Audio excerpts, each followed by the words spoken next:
Egypt launches the long-planned Aswan High Dam project, a billion-dollar power, irrigation, and flood control scheme that will increase the nation's arable land by 1/3. President Nasser and his guest, King Mohammed of Morocco, laid the foundation stone. And then the first phase of construction under Soviet financing begins. Nasser breaks ground with a 12-ton dynamite blast. As King Mohammed and another guest of honor, Russia's electric projects minister Novikov, look on. Nasser sets off an enormous rock slide, formal groundbreaking, beginning of a vast project that will affect all Egypt's future. It will be built 430 miles upstream from Cairo at a place called Aswan.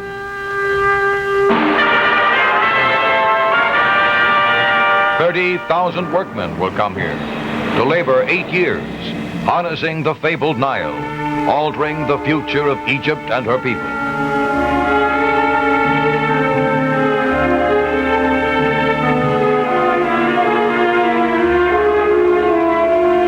The work began in 1959, an undertaking so vast, so complex, that it is already being hailed as one of the great engineering miracles of modern times. For when it is finished, Egypt will expand her farmland by 30% and multiply her output of electric power 8-fold. No single structure in any one nation has ever changed a land and a people as dramatically as the High Dam on the Nile at Aswan.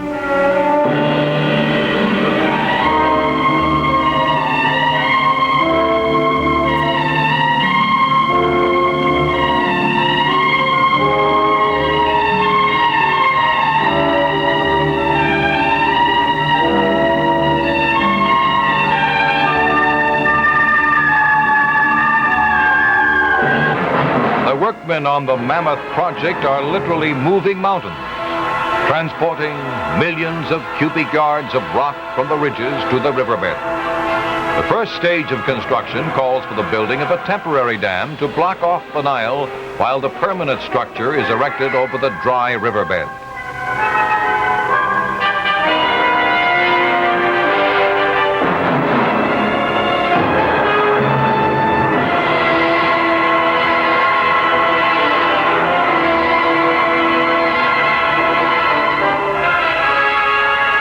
The historic project will cost more than $1.2 billion, with the Soviet Union underwriting virtually all construction expenses and equipment.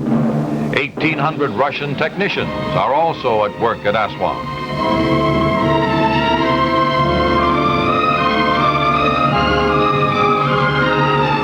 In building the interim dam to divert the Nile, boats loaded with rock and fill are towed to the center of the river where their cargoes are dropped.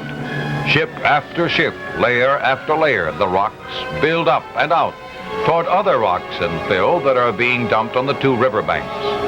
Work on this temporary dam was completed in May 1964.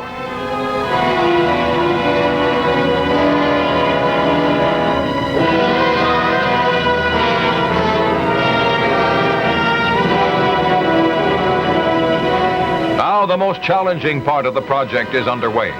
The construction of the High Dam that will tower 364 feet above the Nile. Behind the giant wall, there will be created a man-made lake 300 miles long.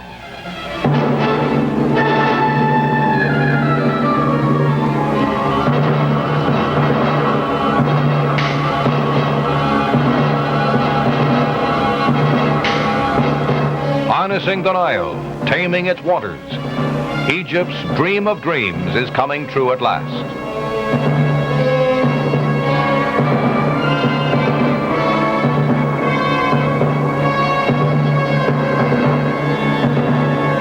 But progress is not without its price.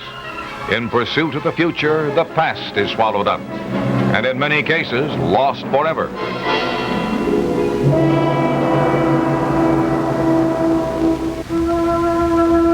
So it is with the columns, statues, relics of the golden age of Egypt, the legacy of the pharaohs, doomed by the rising waters of the shackled river. Those who can move must. The men, women, and children of the Nubian Valley leaving the land that has sustained their people for 50 centuries.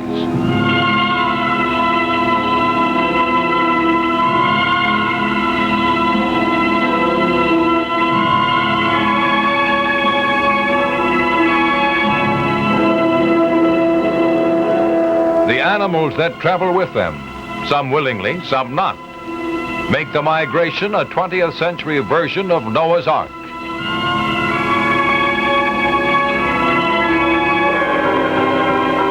The evacuation symbolizes the old and the new, the end and the beginning, for Egypt and her people. For as the natives of Nubia once ruled Egypt, so did Egypt once dominate the world. Decline and fall came to both. Now together they seek a new age, a new era, from the mighty river that has been Egypt's lifeblood through all recorded history.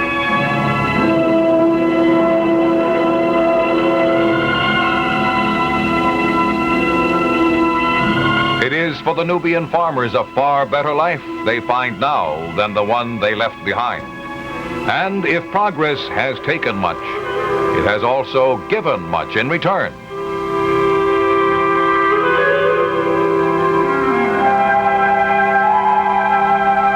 Depending upon the size of his family, each farmer receives a new home with 2 to 4 rooms. In addition, he is given a small monthly allowance for each dependent and 1 to 3 acres of irrigated land.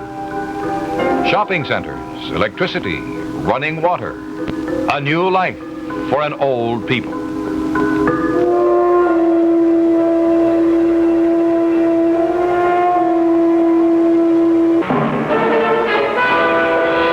Land too undergoes a rebirth, a resurgence, a new life.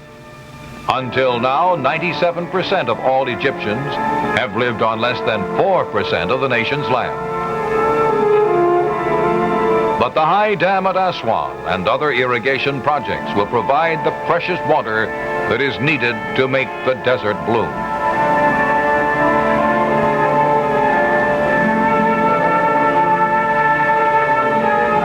"27 million Egyptians are spreading out, conquering an age-old enemy, finding a future in arid regions that once seemed to offer no future at all.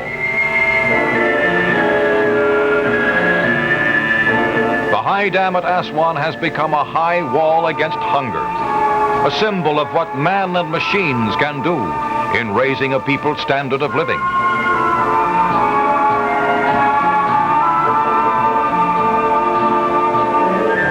Before the massive assault on the arid regions of Egypt, the average national income per person was less than $200 a year.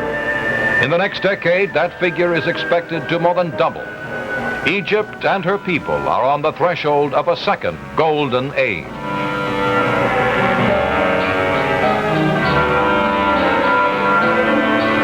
A have-not nation is being transformed into a productive and progressive land. And so the face of Egypt has changed and is changing. And the structures of today are far different from the monuments of old.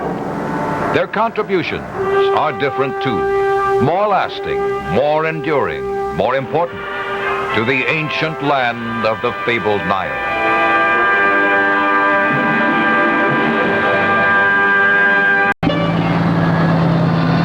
We have come to the far south of Egypt to bear witness to a dream of the pharaohs come true, finding a way to control the annual fall and rise of the waters of the Nile.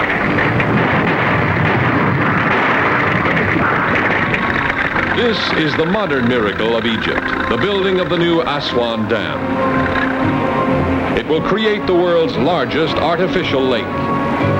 It will supply abundant electric power throughout the nation. And by use of reservoir waters, it will convert vast desert areas into fertile soil for farm cultivation. A major dam was built on the Nile at Aswan. It controlled the floodwaters and made it possible to irrigate the land throughout the year.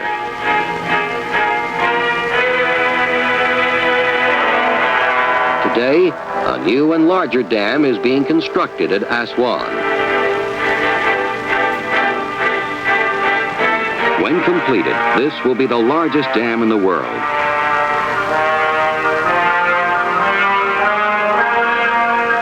It is an enormous project which will bring water to millions of new acres.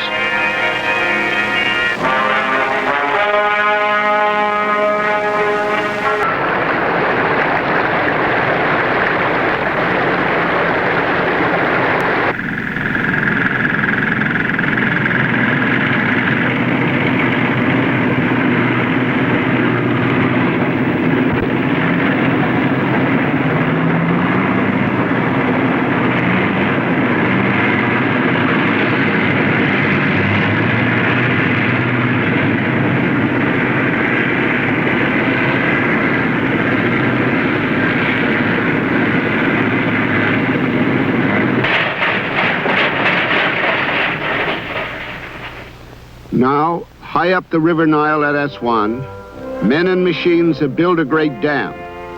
The dam has made a huge lake, under whose surface some of the ancient Egyptians' art has already disappeared.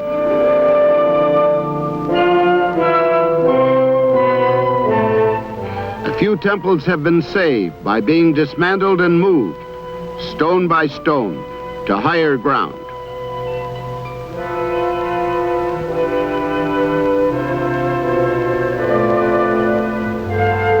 Would create the largest man-made lake in the world, supply unlimited water for hydroelectric power and irrigation, and once and for all tame the raging Nile.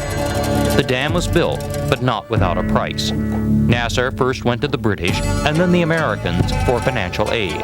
Both refused. He turned to the Russians, the dam was built, and the Cold War began. And it didn't end until Nasser's death in 1970. The lake that this dam created stretched clear into the nation,